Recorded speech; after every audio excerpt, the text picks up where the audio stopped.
What is up, though, Lions fans? It's your boy Chef. We are back, and you already know what time it is. It is time for the YAK Pod, episode number 98.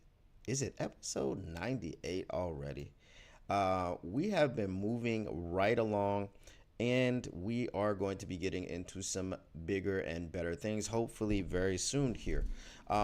As we know, there's the move to the Rocked On Podcast Network, and as we know, there is the All Grit Pod, which should be premiering this Friday. Still working on the scheduling as far as what's going to be happening a couple more times per week. So I have been on the Rise and Grind morning show the past, I want to say 4 or 5 days in the mornings. So yeah, doing some things, moving to some other things, and hopefully we're just going to keep moving right along. Salute mile markers, salute Paul Thomas. Welcome in to the show as always. Let me get this thing out of the way. Gotta go ahead and share the stream, right? Go ahead, share the stream. Go ahead, smash that like button. All these wonderful things that we all do all the time. So we've got some things to get into today. Some of the things, it's just really another round the horn episode. There's a lot of ability to have these around the horn episodes because it is the off season. It's the middle, well, not the middle, well, almost the middle of June, right? A few days here and it'll be the middle of June for you guys. I believe it's still the 12th. And I am on the 13th of June. So I'm talking to you guys from the future as always. It's going to be cold today or tomorrow for you guys. So to make sure you have your jackets. Shout out Gun Guy in the chat. Go Lions go. Definitely for sure, 100%. So some of the things that we're going to get to today. Chris Spielman. Chris Spielman did a podcast with his brother and the other guy, I think his name was Ryan Wilson. Now, here's the thing I did not know about Rick Spielman. I did not know that Rick Spielman briefly played for the Detroit Lions. So they were in camp together and all these things. Obviously, Chris Spielman went on to be a star, and Rick Spielman went on to be a general manager who was very instrumental in putting the Minnesota Vikings teams together with Kirk Cousins and all those people. Now, they didn't win consistently as far as going to the playoffs, but they did have stellar regular seasons. And Rick Spielman was a part of all of that. Stephon Diggs, all of those things. Danielle Hunter, all those players that they had. I believe he was let go. What was it? The year that we drafted J-Mo. I believe he was let go like that offseason before that. Because obviously when we did the trade for J-Mo, we traded up to number 12 with Kwesi Odafe-Mensah. So that wasn't Rick Spielman that we traded with. But obviously he has great things to say about the Detroit Lions. He holds them in high esteem because obviously his brother is doing the job there. Now, very interesting stuff. Very interesting stuff talking about the hiring of Dan Campbell. Now, so here's the thing. The Lions, and it wasn't Sheila, it was Rod Wood. Now we knew that Rod Wood didn't have any idea about football when he was here with the Quinn Trisha boys. We knew he didn't know anything about football. He said he didn't know anything about football, but for some reason, they had him doing football-related stuff. I think he was like the president of football operations or something like that. That was his title. But one of the things that Sheila did when she came in was she removed that title from Rod Wood. Now, here's the thing. After the Quinn Trisha era, as I like to call it, Rod Wood called Chris Spielman and asked him if he would be interested in the general manager job. That's right. You heard what I said. Rod Wood called Chris Spielman and asked him if he would be interested in the general manager job, paving the way, or at least leaving the door open, cracked just a little bit, for another Matt Millen experience. However, thankfully, Chris Spielman knew what he didn't know, and he said, obviously, because he said respect to his brother, right? He knows what Rick does and what Rick did and how hard he worked and the rigors of that job. And he said, I'm not experienced. I'm not experienced enough to be a general manager, but I can help you find a general manager and a head coach because I know what I want and I know what it looks like. So he has a conversation with Sheila Hamp. And after that conversation, very quickly, he was offered the job to assist. Now, he was only there to assist the hiring or in the hiring process in the search. So he gets that job. And one of the things that he said when he would go and do New Orleans Saints games, because if you guys remember at the time that Chris Spielman took this job, he was broadcasting for Fox.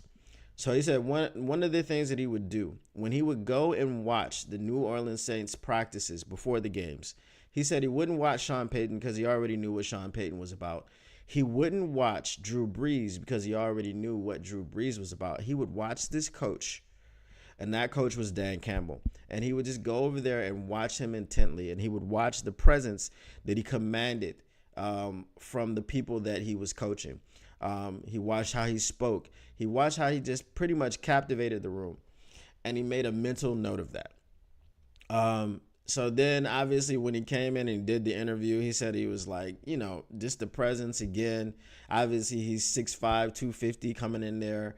He said he was just slamming the coffee back like, yeah, I want this job, right? So, part of the decision that or part of the thing that allowed them to make the decision about Dan Campbell was he said that he would hire good coaches and he would not. He said he will hire good coaches because he knows coaches that want to come and work for him. They want to come and coach with him. And they could see that he wasn't afraid of hiring someone who he thought might be a threat to him. That speaks volumes. Because if you think about the head coaching position in the NFL, you think about any head position in the NFL, there are often people, or not just in the NFL, but we talk about life in general, the corporate world, wherever. There are often people who will hire people not because they are best at the job, not because they are good at the job, but because they're not better than them. Right? So let that sink in. They will hire people not because the people are best at the job, not because they are good at the job. It's just because they're not better than them.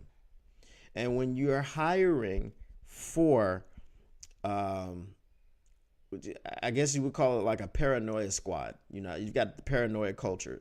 So you're hiring people who could never advance beyond you. You're hiring people that are not a threat to you. You're hiring people so that you can be secure in your position. Now, unfortunately, that works in the corporate world, and that works in a lot of worlds that we are affected by. However, that doesn't generally work in football. So when you come in and you hire people, you hire coaches because they're slightly incompetent, or you're looking at this guy like, does he have head coaching qualities? Nah, he doesn't have any head coaching qualities, so he's hired, right? When you're hiring people like that can't challenge you, they can't make you better, that's generally how you go ahead and lose your job. Do you think Matt Patricia hired anyone who he thought could challenge him? Not at all. Matt Patricia is a rocket scientist.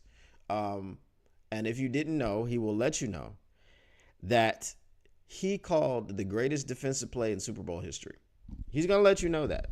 And he's going to tell everybody who will listen that he called that play, and it was all about him and him and him and him and him. And that was one of the issues with Matt Patricia and people like Matt Patricia. So if you look at that situation, obviously that was the thing that they said, all right, let's go ahead and hire Dan Campbell. Obviously other things, but we look at the coaches that Dan Campbell has around him. AG, for sure, a head coaching candidate. Ben Johnson, for sure, a head coaching candidate. Shep. Now, Kelvin Shepard has not been a coordinator yet, but that's another thing that Chris Spielman talked about. But Shep, I mean, if you listen to Shep talk, I mean, the man is intelligent, articulate, smart, knows football, obviously has a great rapport with his players. Shep is going to be a head coach at some point, and probably sooner rather than later. So you just got all these guys, man, and you just bring in people. Look at Anthony Lynn. Anthony Lynn has been a head coach, and he was a friend of Dan Campbell, and it didn't work out, so he had to let him go. So he's not afraid to bring in people, and he's not afraid to make the tough decisions. So the other thing that Chris Spielman was talking about when he said he doesn't believe that you have to be a coordinator before you can become a head coach. And he said a lot of teams make that mistake. So you're hiring the person who can command the most presence, who can command the most respect, who can get the job done. It doesn't matter if you are a coordinator first. So I know people like Jamel Hill. I can't get her name out of my mouth. People like Jamel Hill, which, she's a known race baiter. And obviously the problem with Dan Campbell is that he's apparently stupid because he went in talking about kneecaps and things of this nature. Now, Rick Spielman, I guess Rick Spielman's opinion doesn't matter because he's white, but Rick Spielman was in Miami before Dan Campbell, and he was gone out of Miami before Dan Campbell came over there. But he said he watched him from afar, and he admired what he did when he took over for Tony Sperano as the interim head coach, and he got the ship turned around. And I think some people were surprised. I think his players wanted him to be retained as the head coach of the Miami Dolphins, but they went in another direction. Their loss. So, but people like Jamel Hill were just, Dan Campbell shouldn't have been hired because there were other qualified black candidates. Great, fantastic, no problem. We have a black GM. That's not good enough for Jamel Hill. We need to have a black GM and a black coach. For me, personally, I do not care what color you are. If you are green and you're an excellent head football coach, then you're just going to be my green head football coach. You know what I mean? And so it doesn't add anything or subtract anything when you win a Super Bowl, the color of the coach, the color of the players. I don't care if my top running back is white, my top quarterback is black, my top receiver is white, my top safety is white. I don't care if any of these things happen and my team wins a Super Bowl. It's just not how you it's not how you conduct life. And it's sad that there are people out there that still conduct life that way, but I'm not one of those people. So, but that was what was pretty much the meat of the podcast when it came to Dan Campbell. Now, there were other things that they touched on, talked about the rookies and things of this nature, but I didn't get a chance to get to all of it. So maybe tomorrow's episode, I will talk about more of what I saw from that podcast. Let me look at the chat and see what you guys have to say. So Brendan Hallam says, Jet fans can't understand why I've been calling Reddick the Crimson Pecker. Why have you been calling Reddick the Crimson Pecker? uh Mom Margaret says, I didn't know all this. Yeah, it's great, man, when you can just pull back the curtain and get behind the scenes. Because there's a lot of stuff that we don't know, until they say it. And I think now with the new media and the new, just the availability of information, everybody is trying to get stuff out there. We used to have people waiting to write books, and because they're trying to sell books and things like this. Now content is king, right? So you have to have content. You have to have the ability to talk about things. So if you have a story that you can share that nobody else knows, that makes you first, and that makes you the most interesting at the time. And when you can get people that have those stories, that makes you interesting, right? So we like to talk about those things. So yeah, it's great to have that type of stuff going on. Paul Thomas says, that's true, Chef. When I was talking about the the hiring process and hiring people that are not better than you. Gun Guy says, DC is one of one, can't duplicate what he has done. 100%. And the thing that I've said about, and I said this earlier today, I was on the Rise and Grind morning show with Will Rock. All the people that they brought in know about Detroit, so you've established a culture within Detroit, and everyone who is within this culture has ties to Detroit. So Dan Campbell, Chris Spillman, both played for the Detroit Lions. Dan Campbell was here in 0-16. He knows the heartbreak that it put on the city. He knows all of this stuff. Barry Sanders, brand ambassador, Calvin Johnson, similar role. So all these people that are coming in here and the fans have access to, and the players have access to, and all these things every day. These are all people who are familiar, very familiar with Detroit, who have lived here, worked here, who've lived it, who've done it. So I think that is one of the most excellent things that they could have done, to promote this type of culture and to turn it around as quickly as they have. Paul Thomas says, Bob Quinn's biggest mistake was getting Matt Patricia instead of Caldwell, not realizing all the aspects of a head coach. Bob Quinn's biggest mistake was taking the job. That's all I can say. Bob Quinn's biggest mistake was taking the job. He is not a GM, and he hasn't had any more opportunities to be a GM, and it would be very surprising to me. I'm not gonna lie to you. It'd be very surprising to me to see Bob Quinn getting another shot at it. It's like Bobby Ross, right? Bobby Ross came in trying to get Barry Sanders a fullback, ran Barry Sanders out of town, and there were a lot of people upset that at Barry. I was never one of those people. I was upset at Bobby Ross. You don't come in to talk about, you don't come in to coach the greatest of all time and tell him what you're going to do. You come in and coach the greatest of all time, and you're like, well, Barry, you tell me what you want, and I'll do it for you. You want coffee every morning? How you like your coffee, Barry? Right?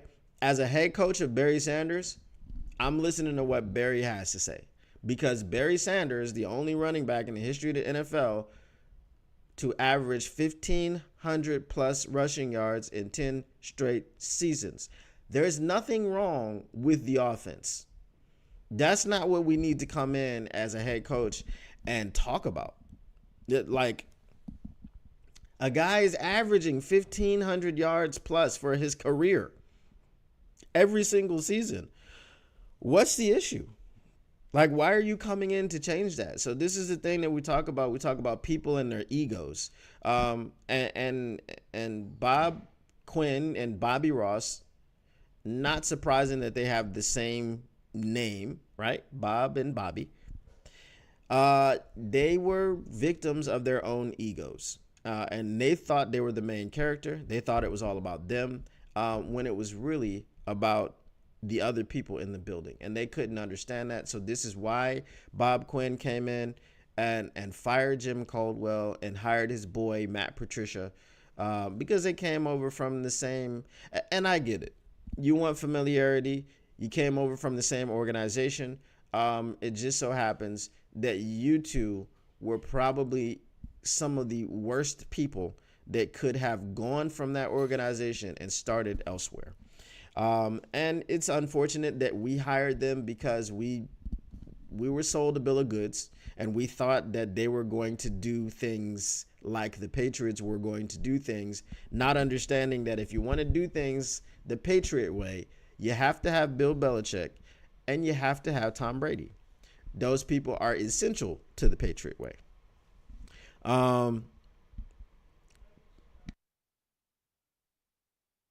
David Barton says Quinn and Patricia are swear words to Lions fans. Yes, I apologize for swearing on this pod. YouTube, please don't find me. Patriot Way wasn't it? No, the Patriot Way was not it. Dinosaur Bobby Ross, yes, he's a dinosaur. And like I said, I don't think, and correct me if I'm wrong, if anybody knows this, I do not think that Bobby Ross ever got another head coaching job.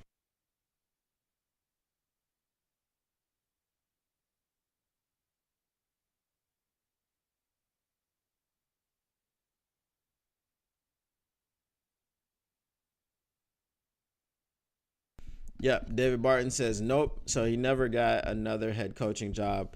And it's one of those things, man. If you look at the job that Bob Quinn did in Detroit, he came in saying that things were not good enough. Um,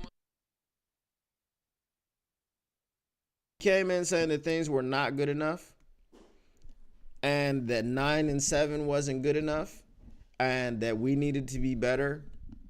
And 9-7 became a dream scenario for him and Matt Patricia.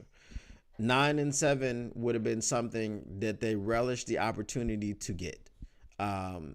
Complete asinine, moronic team building.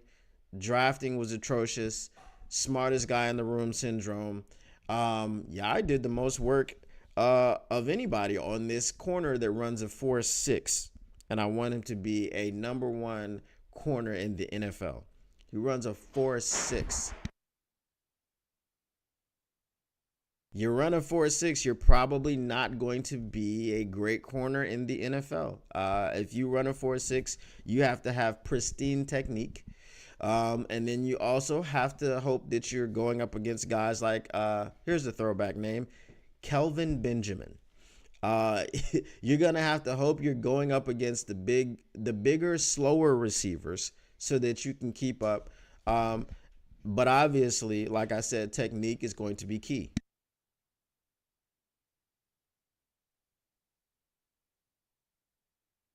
Yeah, sticking with Caldwell, I mean, I felt like it was a no-brainer. My only issue with Caldwell was I don't think Caldwell could figure out what exactly to do with Matthew Stafford. Um, I was never a huge Matthew Stafford fan. I think the height of my fandom for Matthew Stafford came when he came back into the game with the injured shoulder and he threw the touchdown pass. And that was his rookie season, right? That was his rookie season. So my problem with Matthew Stafford was just all the pick sixes to lose football games. Um, that was, the cardiac cat days, and he was the head cardiologist. You know what I mean? So he was pulling the strings, whether it was a pick six, whether it was an untimely fumble. Um, so this is my thing with Matt Stafford. But the thing with Caldwell is that he was trying to rein those things in. But when he was trying to rein them in, sometimes the offense would just be stagnant. And that was like, it was just inefficient. And then you hire people like Joe Lombardi, who was awful. Joe Lombardi was a terrible, terrible, terrible, awful, god awful, evilly awful, stupendously awful, super bad, terrible, terrible offensive coordinator. He was just putrid. He was wretched.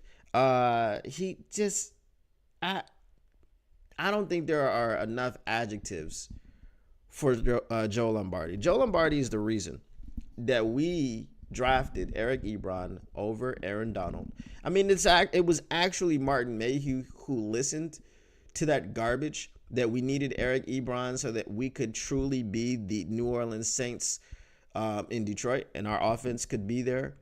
But you take Aaron Donald because you don't know what's going to happen with Sue, and also you're pairing him with Sue, which would have been freaking insane. Those two guys on the interior. So you're going to put in six offensive linemen. You're going to triple team them both. And our edges are just going to eat all day long. Because you're like, I'm just not blocking Ziggy. I'm not blocking anybody else. Jason Jones, whoever else you want to put out there. We're just not going to block them. Because these two monsters in the middle are going to make it so difficult for us. So we're going to have to develop some new kind of offense. Unblocked ends and just screens all game when we play the Detroit Lions. So we had that opportunity, but Joe Lombardi, he struck. So I wasn't super duper bummed out that we let go of Caldwell, but it was just the fact that we got Matt Patricia that just made everything really awful. Gun Guy says, yeah, still throws pick sixes, led the league in pick sixes the year he won the Super Bowl. Again, a name that you guys should never forget, and I will never let you forget this name, is Jaquiski Tartt. Jaquiski Tartt is no longer in the league because Jaquiski Tartt could not catch a ball that was thrown directly to him and hit him in the chest. Now, I don't know how you don't see that man as a quarterback when you are wearing white and the other team is wearing red. You're wearing white and the other team is wearing red. There is no mistaking white and red. That's just not. If you said one team was wearing yellow and the other team was wearing white and those are similar colors, that's fine. But there's no starker of a difference between colors of white and red. And Matthew Stafford threw that man that football. Okay? He threw it to him. He threw it directly to him and he dropped it. And as a result, Matthew Stafford has a Super Bowl. That was Matthew Stafford's only chance to get a Super Bowl. And Jaquiski Tartt made sure that he got it. And Jaquiski Tartt is currently playing for the Minnesota. Nobody has signed him or cares. That's the team he's playing for. All right. So David Barton says, dredging up my bag over headlines days. I never put a bag over my head. I thought that was very dangerous, especially if it was a plastic bag. Paul Thomas, Jim Caldwell, one of the nicest, most well-respected guys Lions have had. Martha said, I want to keep Coach Quinn. I want to keep Coach Quinn had his head up his ass. Yeah. So I mean, and that was the mistake. Also, if you are going to just say, okay, we need a new GM. But here's the thing. I mean, it's very rare that you hire a new general manager and you keep the same head coach. It doesn't happen often. I don't know how many times it has happened, but it's not the norm, right? Matt Patricia being bad just kind of exasperates the firing of Jim Caldwell. Matt Patricia was just freaking awful. But, you know, we've learned from those mistakes and, you know, hopefully we've got people in place. Like I said, you know, Chris Spillman said that he knew what he liked, and he knew what worked. And to this point, he's been correct. You know, and the perspective that Chris Spielman has is is a little bit different than everybody else's because he was a broadcaster, right? The fact not the we know he was a former football player. We know he was a great football player. We know all that. But broadcasters, the Fox broadcasters, and all of the broadcasters, they have to go to the teams when they go to those cities. So when you go to New Orleans, you have to go to the Saints practice and you have to talk to people there and you have to watch how they do things. When you go to Tampa Bay, same thing. When you go to any of the 32 NFL football cities, you have to go to practices and you talk to coaches and you watch how those practices are done and conducted. So he was able to see that and understand, okay, the way that these people are doing it, you can see why they're 1-7. The way that these people are doing it, you can see why they're 7-1. So he understood exactly what was necessary and the qualities that we needed to have in a head coach. And I think that having that type of perspective is invaluable, and that's why we got the people that we got. That's why we got Brad Holmes, and that's why we got Dan Campbell. So yeah. Let's see. Gun Guy says, glad the Lions have moved on in a better direction. Thank God. Yes, 100%. David Barton says, Belichick coaching tree is dead. Yeah. 33 days to go into Bahamas cruise. Nice. Hope you have fun in the Bahamas, David. Look, so the Belichick coaching tree is not one that bears fruit. Because you just need the root. You need Belichick. And if you don't have Belichick, all the other fruit is just bad. That's just the way that it is. It can't be stated in any other way because there's just no other opportunity to state it, right? So if you don't have Belichick coming along with you, there's no need for you to hire Patriots coaches. All right. So there's a picture. There is a picture that I want everyone to see. All right. I think I have the picture. I'm pretty sure I do. Let's see. All right, let's pull this up. So if you haven't seen this picture yet, I think it's a very frightening picture. I don't think it's frightening for us. I think it's frightening for others. All right. 1 second. Let me get this here.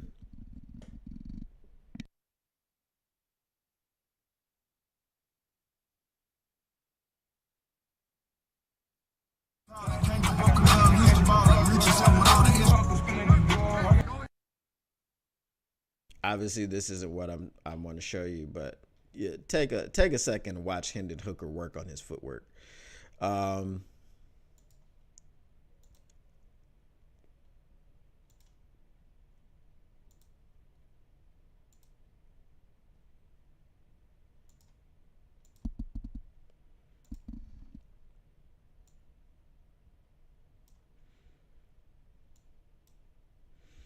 All right. So, does everybody see that? Does everyone see what is on the screen right here, right now? That is number 9. That is number 87. And that is number 14. Number 9, number 87, number 14. If you see this lineup, as an NFL football team, what is your first reaction? Gun Guy says the 3-headed beast. Yeah, 5 was there, but 5 was in the back with his helmet off. 5 was just watching. But 5 will be there, right? 5 or 26. And what if on the other side of that situation is number 26? What if number 26 is out wide on the other side of that and number 5 is in the backfield?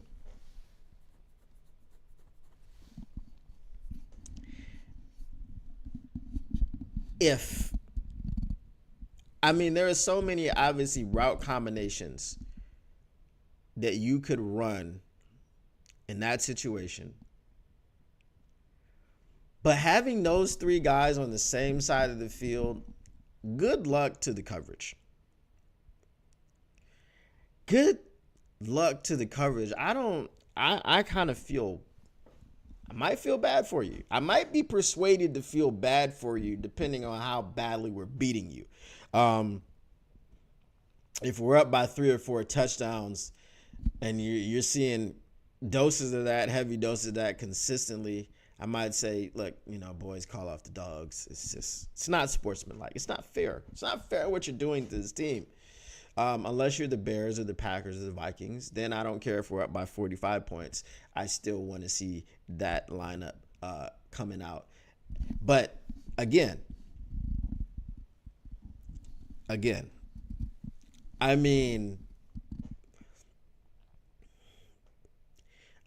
Jameson Williams is on the inside. Just imagine a go route from the inside, and Amon-Ra St.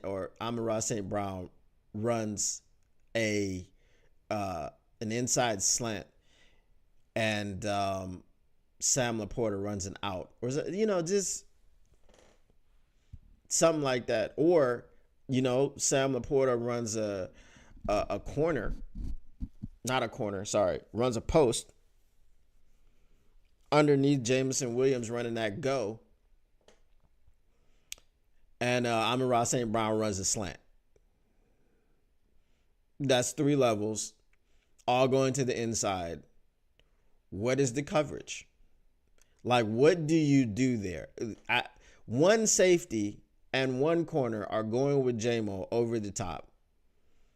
Laporta running that post is going to take a linebacker with him and probably the other safety, right? Because he's running a post.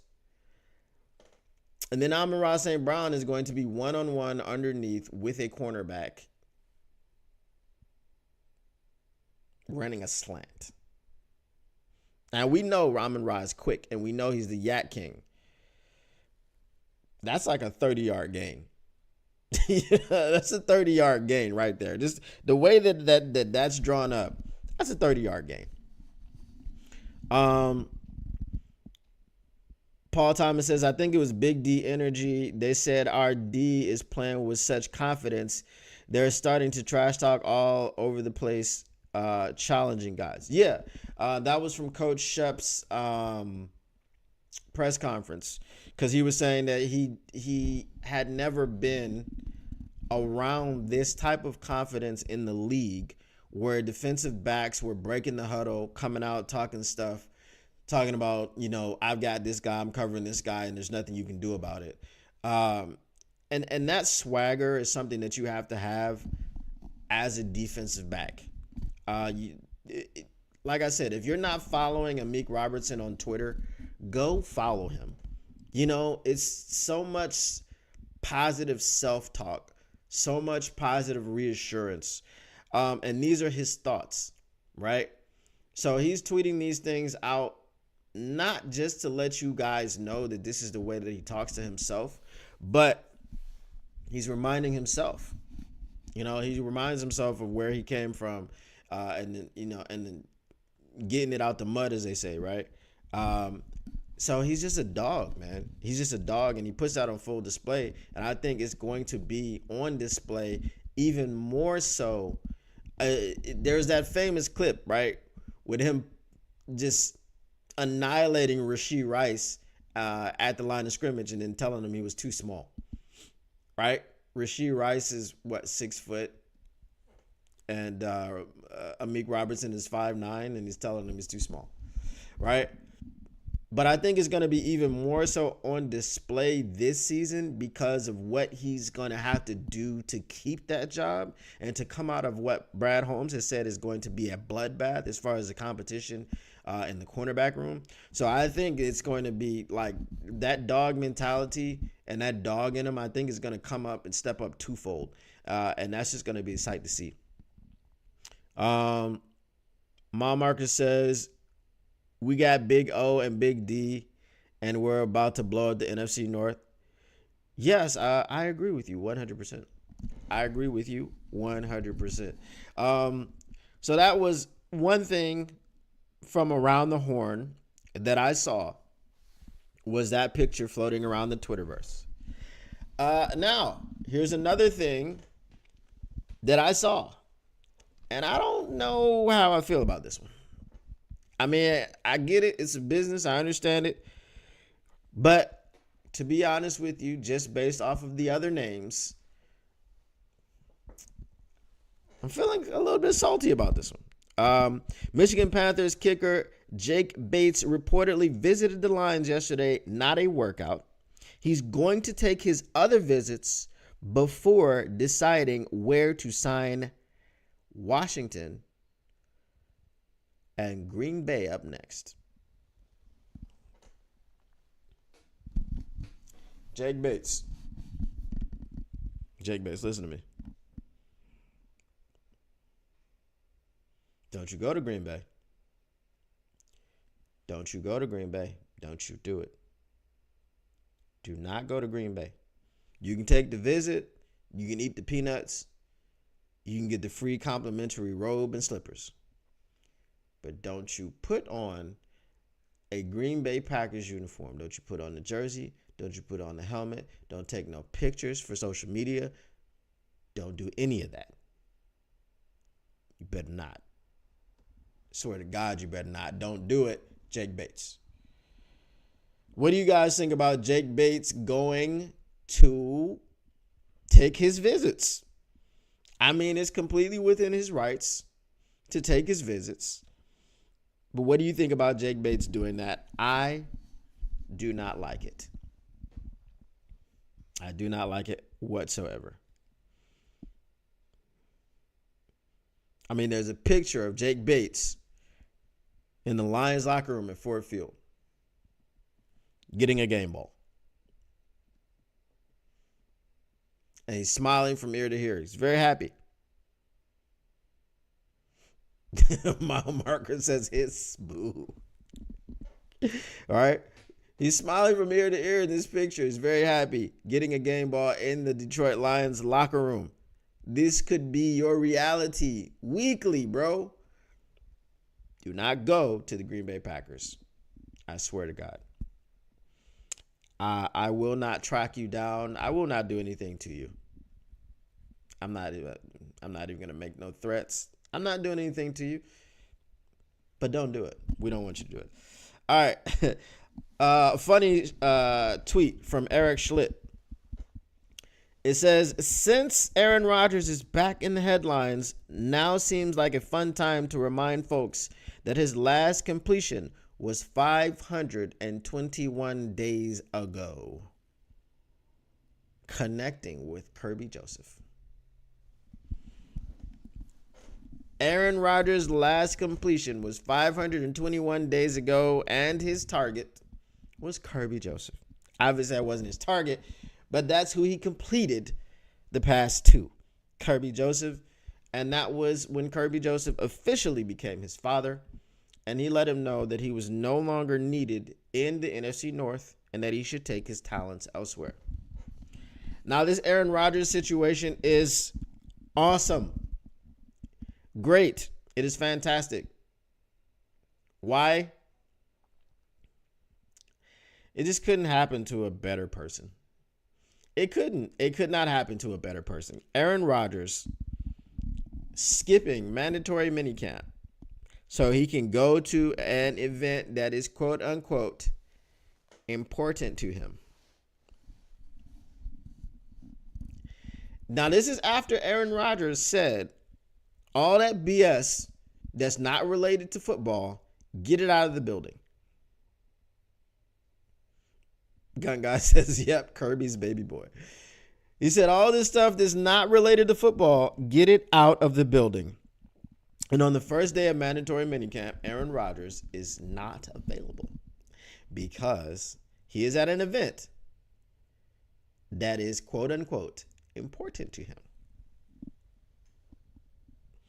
I would think that the Jets, who pay him a lot of money, I believe it's $40 million, the Jets mandatory minicamp should be important to you as well.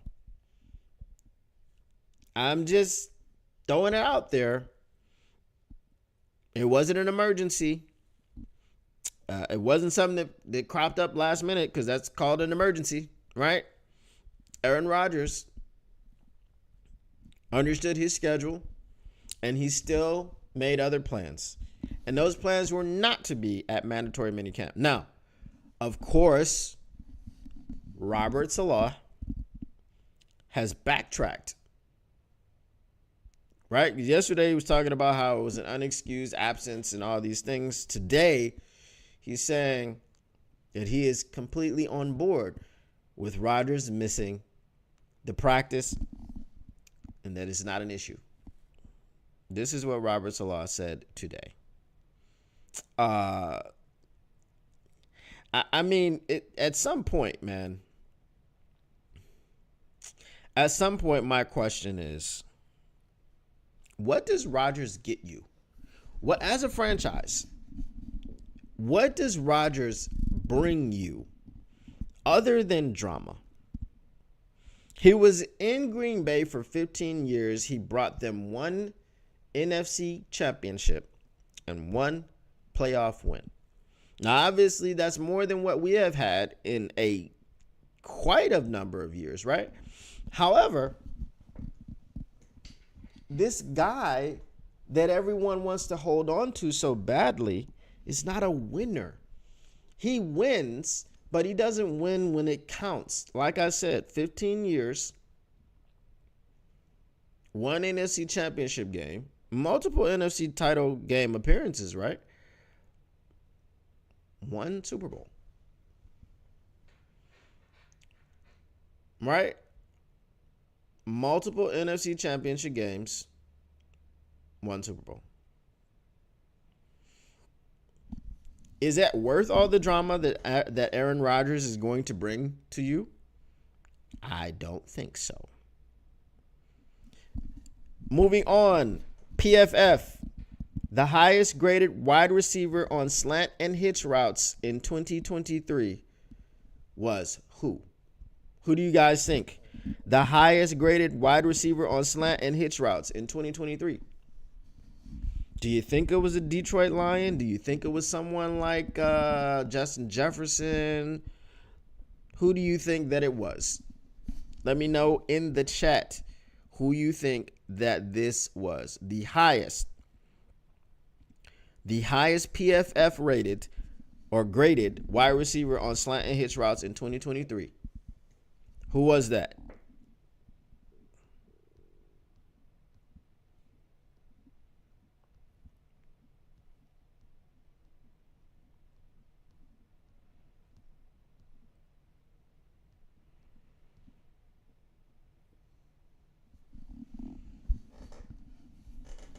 No one has any guesses?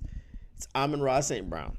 Amon-Ra St. Brown is your number one on slant and hitch routes in 2023. He was the highest graded receiver. All right. Another thing that we have in Around the Horn is Jameson Williams has been adding strength, and that has improved his route running. Jameson Williams has been adding strength, and that has improved his route running. I know everyone has seen J-Mo, and I know that he's not a physical specimen. He's a skinny dude, super duper fast, but he did let out. In his press conference media availability at the beginning of OTAs that he doesn't usually work out. He wasn't a workout warrior. He wasn't a guy that was in the gym a lot. Now, I know some of you might be surprised by that. Like I said, looking at his physical stature, and you might have been surprised. I was not surprised. However, I was surprised from the standpoint of I thought that everybody had to work out. Right. I thought that when like there's a strength and conditioning program and you have to be a part of it. Okay. So maybe he's saying he just did basically the bare minimum, which was what they asked you to do in the strength and conditioning program, which is obviously pretty intensive because it's the NFL, right? So maybe that's what he was saying. Maybe he was saying that he didn't do anything other than that. But now he said that he's starting to hit the weights more, and they're saying that his hitting the weights more has led to his improved route running. Let me read the article. This is from John Macaron. Everybody knows the doc.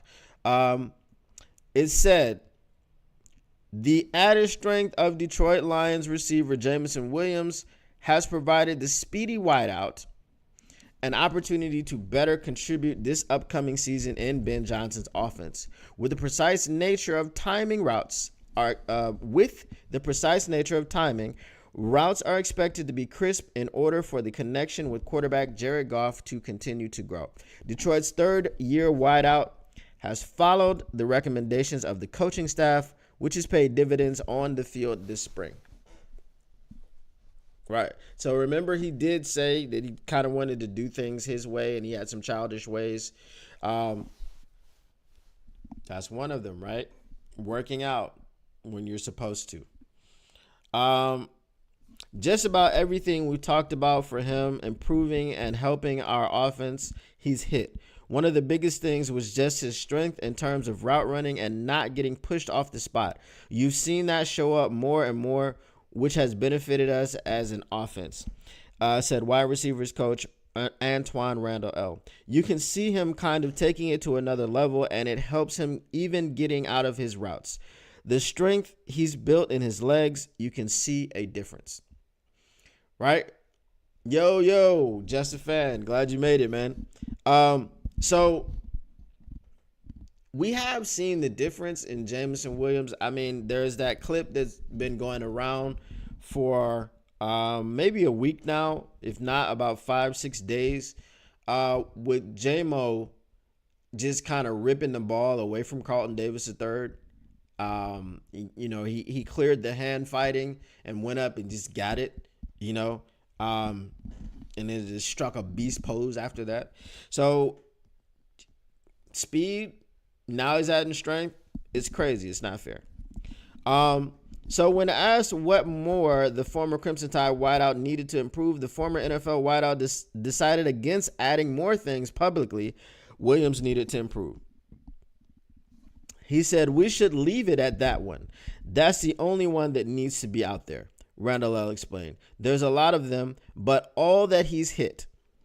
It's been great just where he was end of the year and where he is now and how he's gotten there. He's really worked at it. So J-Mo is putting in the work.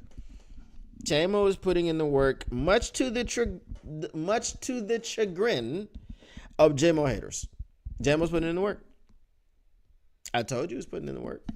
Some people didn't believe me. He's putting in the work. Gonna pay dividends when you put in the work. All right. Detroit's coaching staff indicated Williams always had an expansive route tree, but needed to be at his spot quicker on various routes. With a full offseason to improve, Williams has showcased steady improvement. So you remember when we were just like complaining about him running just, what was it? Just running go routes pretty much. Didn't see him on too many slants. Didn't see him on too many bubble screens and things of this nature. You're going to see it. You're going to see it. Like Ali McNeil said about Hendon Hooker. You're going to see it. You're going to see it. His route runner is butter is move. Just a fan. Cutting up as usual. Flannel believes in J-Mo. He told his wife. Neither one of those things I believe are true. Um, I could not confirm that the wife was a real woman. KG would not confirm that. He just laughed it off. Um, Finally has a full season ahead of him. Yes. Yes. For sure. 100%. Um, so even Dan Campbell expressed Williams has been the most improved player throughout the offseason. Yeah, we saw that earlier in a press conference that Dan did.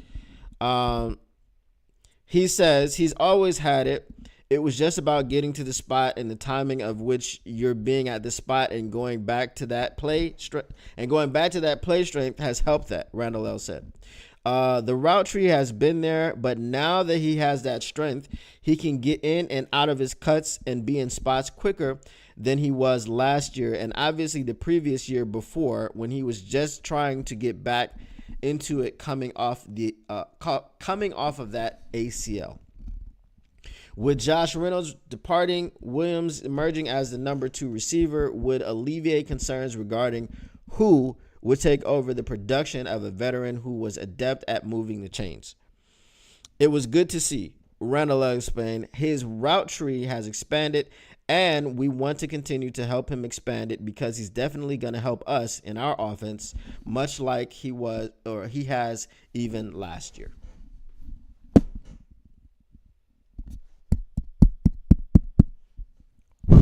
Is this thing on? I told people, man. JMO for way more yards. For Waymo yards, yes. JMO for Waymo. 100%. 100%. Listen. He's still got his haters. I don't know why you're hating on the guy. If you're hating on him, I don't understand it. I don't really want to understand it. Yeah, we know the career didn't start the way that we wanted it to start, but this guy's got too much talent for you to be rooting for him to fail. I mean, you shouldn't be rooting for anyone to fail. Sometimes you just revel in it a little bit when you were right about a person being trash. Fukuda. But, it's just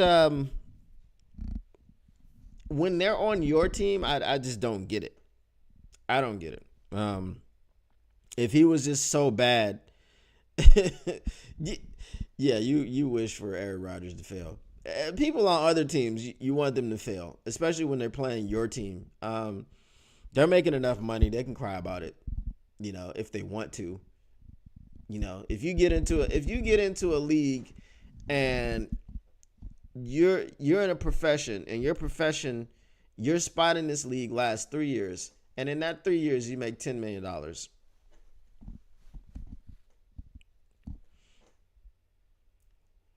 I'm not going to shed a tear for you. I'm not going to shed a tear for you. I'm not going to do it.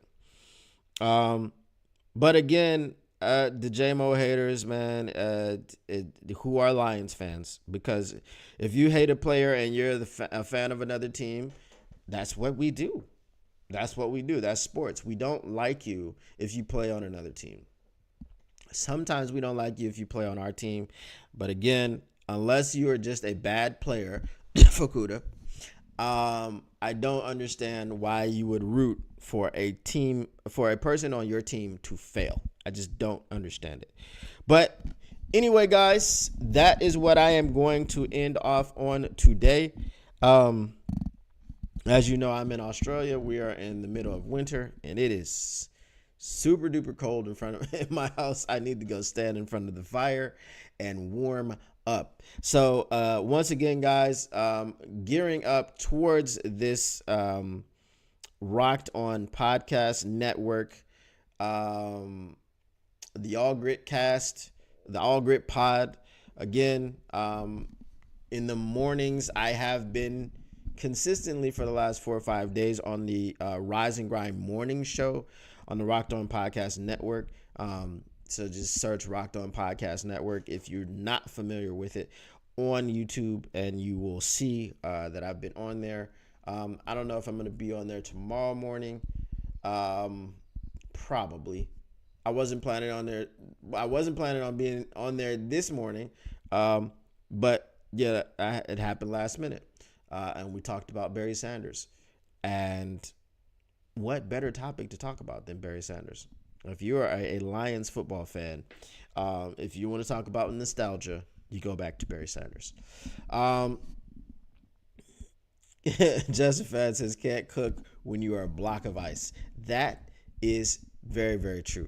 All right, guys. So once again, thank you for coming out. I appreciate you all. As always, smash that like button on the way out if you didn't smash it on the way in. Share the stream. Let everybody know what's going on in this illustrious and wonderful kitchen. And I'm going to see you next time. And as always, until that next time, peace.